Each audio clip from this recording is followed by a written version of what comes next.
Hello friends आज अपन discuss करेंगे alkyl benzene के ऑक्सीडेशन की। और यहाँ एल्काइल बेंजीन से जुड़े हुए जितने भी क्वेश्चंस होंगे वो भी आज अपन यहाँ डिस्कस करेंगे।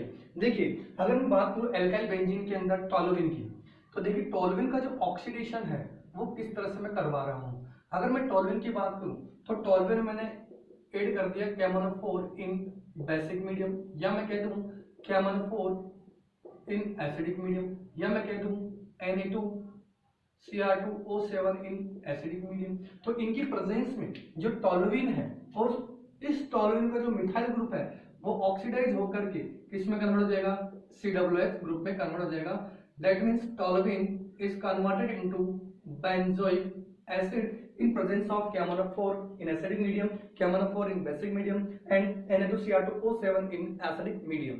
तो ये तो थी अपने पास टोलुइन के रेस्पेक्ट में। अगर टोलुइन ना हो या कोई अदर एल्काइल ग्रुप अटैच जो इस बेंजीन रिंग से, ध्यान रहे यहाँ एटलीस्ट कम से कम 1 हाइड्रोजन का होना जरूरी है। तो जैसे ही यहाँ पर इस एल्काइल बेंजीन में, यहाँ ध्यान रखना है कि यहाँ इस एल्काइल बेंजीन में स्पेशली KMnO4 इन बेसिक मीडियम में ये किस में कन्वर्ट हो जाएगा, बेंजोइक एसिड में कन्वर्ट हो जाएगा।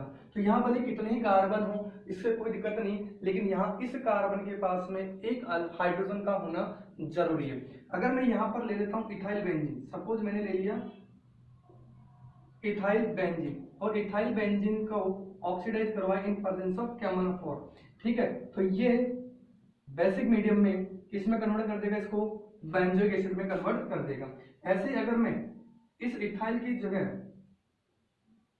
अगर मैं ये कुछ आइसोप्रोपाइल ग्रुप मैंने लगा दिया, अगर इस आइसोप्रोपाइल ग्रुप का अगर मैं ऑक्सीडेशन कराता हूं तो देखिए यहाँ पर एक हाइड्रोजन अभी है या इस कार्बन के पास में, तो ये जो कार्बन है वो किस में कन्वर्ट हो जाएगा, बेंजोइक एसिड में कन्वर्ट हो जाएगा। ये बहुत ही इंपॉर्टेंट रिएक्शन स्टूडेंट्स, ये भी ध्यान रखना है कि यहाँ ये जो कंपाउंड है आइसोप्रोपाइल बेंजीन, जैसे कि KMnO4 डालोगे बेसिक मीडियम में, ये भी किसमें कन्वर्ट हो जाएगा, बेंजोइक एसिड में। लेकिन यहाँ अगर एक भी हाइड्रोजन नहीं हो तो उस केस में ये ऑक्सीडाइज नहीं करेगा, ये ध्यान रखना है, ठीक है स्टूडेंट्स। अगर आगे की रिएक्शंस की बात करें इसकी, तो वो देखते हैं अपन।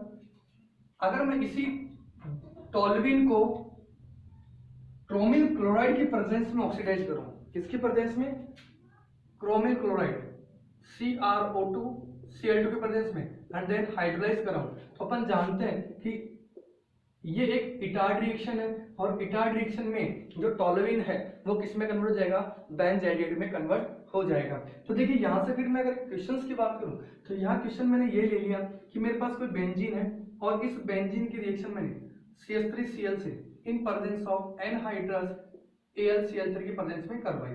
तो अपन जानते हैं ये जो रिएक्शन है वो FCR एल्काइलेशन होगा और ये किसमें कन्वर्ट हो जाएगा, टोलुइन में कन्वर्ट हो जाएगा। अगर मैं इस टोलुइन को पहले CrO2 Cl2 से रिएक्ट करा दूं, CrO2 Cl2 से रिएक्ट करा दूं और फर्दर हाइड्रोलाइज करा दूं, तो ये जो टोलुइन है वो किस में कन्वर्ट हो जाएगा, बेंज एल्डिहाइड में। यहाँ जो रिएक्शन थी वो कौन सी अपने पास, इटार्ड रिएक्शन। कौन सी रिएक्शन है, इटार्ड रिएक्शन। यहाँ पे भी मेंशन कर देता हूँ, ये इटार्ड रिएक्शन। अब देखिए यहाँ से अगर मैं इस बेंजीन एल्डिहाइड को अगर मैं ऑक्सीडाइज कराता हूँ तो ये फर्दर किस में कन्वर्ट हो जाएगा, बेंजोइक एसिड में कन्वर्ट हो जाएगा। लेकिन अगर मैं इसी बेंजीन एल्डिहाइड को कंसंट्रेटेड HNO3 एंड H2SO4 के प्रेजेंस में नाइट्रेशन कराऊं तो नाइट्रेशन में इन दोनों से इलेक्ट्रोफाइल जो मिलता है वो कौन सा अपने पास, NO2+, और ये NO2+ इस CO2 के ग्रुप के प्रेजेंस में कहाँ अटैक करेगा, इस CO2 के रेस्पेक्ट में मेटा पोजीशन पर ही अटैक करेगा और मेटा पोजीशन पर अटैच होकर क्या बना लेगा, मेटा नाइट्रो बेंजाइड या 3 नाइट्रो बेंजाइड का फॉर्मेशन करेगा।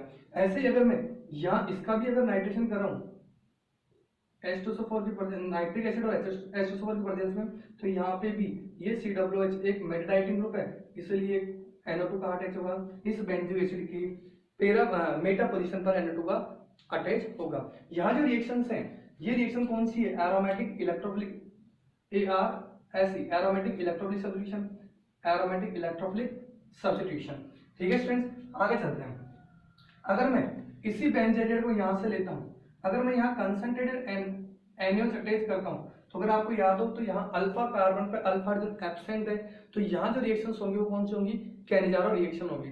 तो यहाँ इस कैनिजारो रिएक्शंस की बात की जाए, कैनिजारो रिएक्शन, तो ये एक डिसप्रोपोर्शनेशन रिएक्शन थी, डिसप्रोपोर्शनेशन रिएक्शन। और इस डिसप्रोपोर्शनेशन रिएक्शन में ये ऑक्सीडाइज भी होगा और रिड्यूस भी होगा।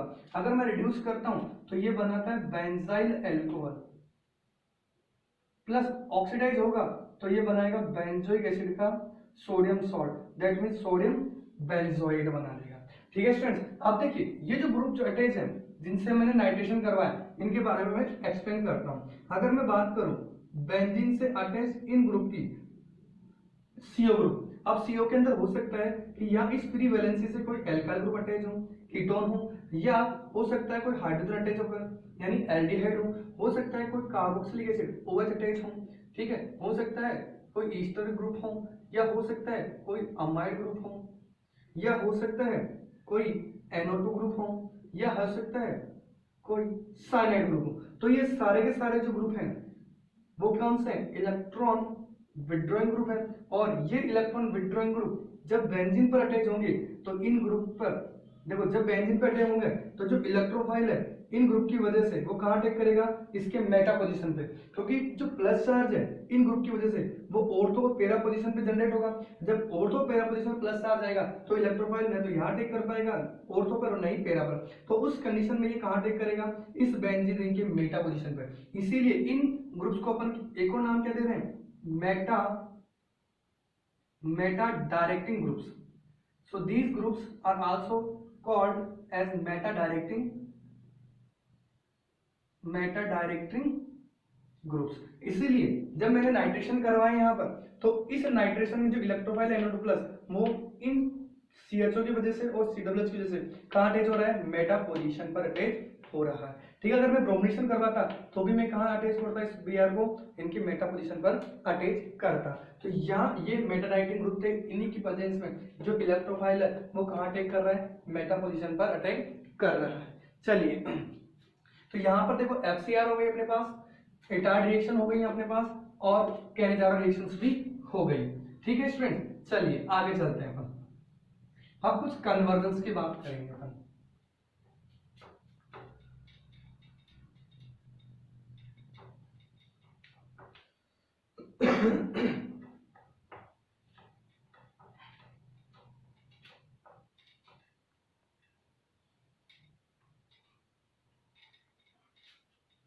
देखिए कन्वर्जेंस की बात करते हैं अपन।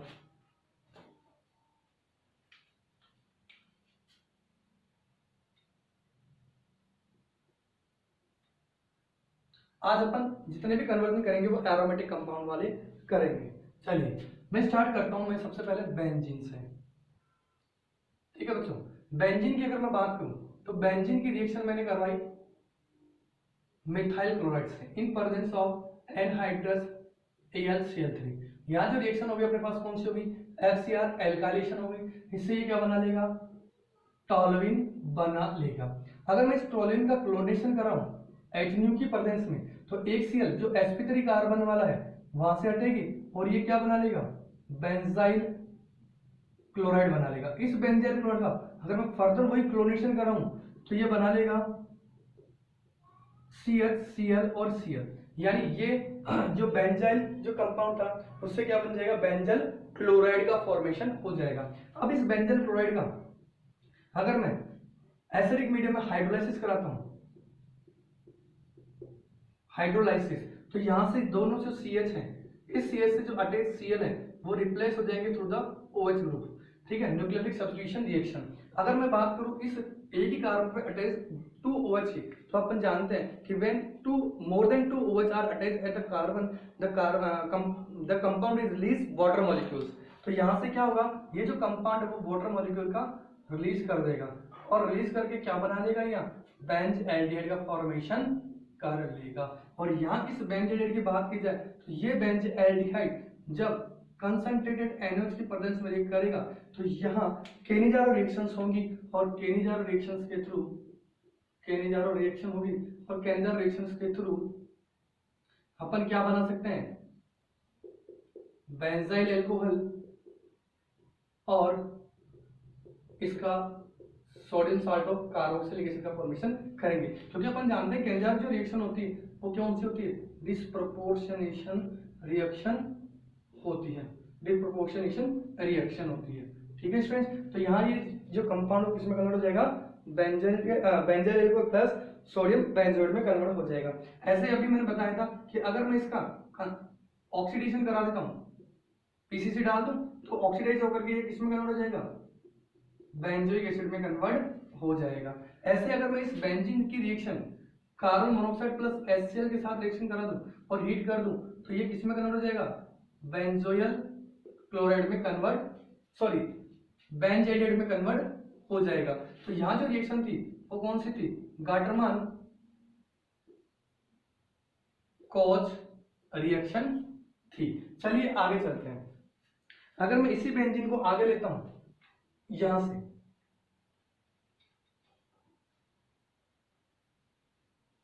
अगर मैं इसी बेंजीन को आगे लेता हूं, तो इसी बेंजीन की मैंने रिएक्शन करवाई एसिटाइल क्लोराइड से in presence of Al anhydrous AlCl3, तो यहां FCr एसाइलेशन हो गया। ठीक है, तो ये क्या बना लेगा, एसिटोफिनॉल। कौन क्या बना लेगा, एसिटोफिनॉल। और ध्यान रखना, ये जब एसिटोफिनॉल H2CrO4 की प्रेजेंस में ऑक्सीडाइज होगा तो ये कंपाउंड कुछ इस तरह से ऑक्सीडाइज होगा, और ये जो कंपाउंड ऑक्सीडाइज होगा तो ये जो कार्बन है ये CO ग्रुप ऑक्सीडाइज होकर के ये किस में कन्वर्ट हो जाएगा, बेंजोइक एसिड में कन्वर्ट हो जाएगा। ये ध्यान रखना। अगर मैं इस बेंजोइक एसिड की रिएक्शन SOCl2 से करा दूं या PCl3 से करा दूं या PCl5 से करा दूं, तो ये किस में कन्वर्ट हो जाएगा, बेंजोयल क्लोराइड में कन्वर्ट हो जाएगा। ठीक है स्टूडेंट्स, ऐसे अगर मैं इस बेंजीन की रिएक्शन करा दूं, रिएक्शन करा दी इसके प्रेजेंस में नाइट्रेशन कंसंट्रेटेड HNO3 के प्रेजेंस में और H2SO4 की प्रेजेंस में, तो नाइट्रेशन से अपने पास क्या बन जाएगा, नाइट्रोबेंजीन। इस नाइट्रोबेंजीन का मैंने क्या करा दिया, रिडक्शन करवा दिया SN प्लस कंसंट्रेटेड HCl की प्रेजेंस में, तो ये क्या बना लेगा, एनिलीन बना लेगा। और ध्यान रखना, जब इस एनिलीन का सल्फोनेशन करवाया जाता है, वेरी वेरी इंपॉर्टेंट, तो सबसे पहले इसका एक कंपाउंड बनता है NH3+, क्योंकि ये क्या करता है, बेस की तरह काम करेगा, ये एसिड की तरह काम करेगा, और ये बना लेगा HSO4-। फिर जब इसको हीट करोगे, ठीक है, तो ये रीअरेंज होगा, यहाँ से वाटर निकलेगा और रीअरेंज होकर के ये क्या बना लेगा, NH2 और SO3H बना लेगा। अब गौर से देखिए, इस कंपाउंड ये एक बेसिक ग्रुप भी है और ये एक एसिडिक ग्रुप भी है, इसीलिए ये कंपाउंड अपनी H रिलीज करेगा और ये इसकी H को एक्सेप्ट करेगा और कुछ इस तरह का कंपाउंड ये बना लेगा, NH3+ एंड SO3-। ध्यान रखना, ये जो कंपाउंड है, देखो दोनों पोल पर चार्ज है, इसलिए डाइपोलर स्पीसीज कह सकता हूँ। और ये डाइपोलर स्पीसीज, जब कोई डाइपोलर स्पीसीज होती है तो उस केस में इसको अपन क्या नाम दे रहे हैं बच्चों, ज्विटर आयन नाम दे रहे हैं। तो ध्यान रखना, एनिलीन के सल्फोनेशन से ज्विटर आयन अपन बनाते हैं, ये भी याद रखना है। ऐसे अगर मैं इसी एनिलीन की रिएक्शन अगर मैं NaNO2 और कंसंट्रेटेड HCl से कराऊंगा, तो ये क्या बना लेगा, बेंजीन डाइएजोनियम क्लोराइड बना लेगा। और ये बेंजीन डाइएजोनियम क्लोराइड बहुत ही इंपॉर्टेंट है। अगर मैं CuCl HCl के साथ ले लेता हूँ तो ये सैंडमेयर रिएक्शन देगा और क्या बना लेगा, क्लोरोबेंजीन बना लेगा।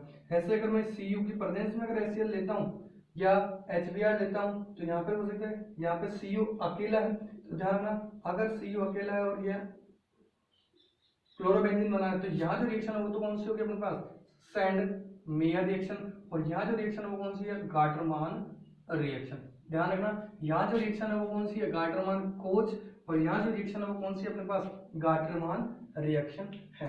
तो इस तरह से अपन ने कुछ कन्वर्जन्स किए हैं जो अपने एग्जाम के पर्पज से बहुत ही इंपॉर्टेंट है।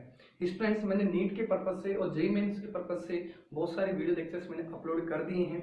मैं चाहता हूं कि एक बार आप उन वीडियो लेक्चर्स को देखें। मैंने नेम रिएक्शंस के जितने भी एनसीईआरटी और एनसीईआरटी में जितने भी नेम रिएक्शन है वो मैंने अपलोड कर दिए, ऑक्सीडेशंस की रिएक्शन कर दी है, रिडक्शंस की रिएक्शन कर दी है, ग्रिग्नार्ड से रिलेटेड जितने भी रिएक्शंस है वो मैंने करवा दिए हैं, साइनाइड से रिलेटेड जितने भी रिएक्शंस है वो भी मैंने करवा दी है। ओके स्टूडेंट्स, तो आप मेरी वीडियो लेक्चर्स को कंप्लीट देंगे, आपको 100% में आपको विश्वास दिलाता हूँ कि वहाँ आपको हेल्प जरूर मिलेगी। ठीक है स्टूडेंट्स, तो देखते रहिए मेरी वीडियोस को। जो स्टूडेंट्स नए हैं वो मेरे चैनल को सब्सक्राइब कर लीजिएगा। मेरा चैनल AR केमिस्ट्री धाम है, उसको आप सब्सक्राइब कर लेना, ताकि जितने भी नई वीडियोस मैं अपलोड करूँ उनकी नोटिफिकेशन आपको मिलती रहे। Okay, thank you, have a nice day.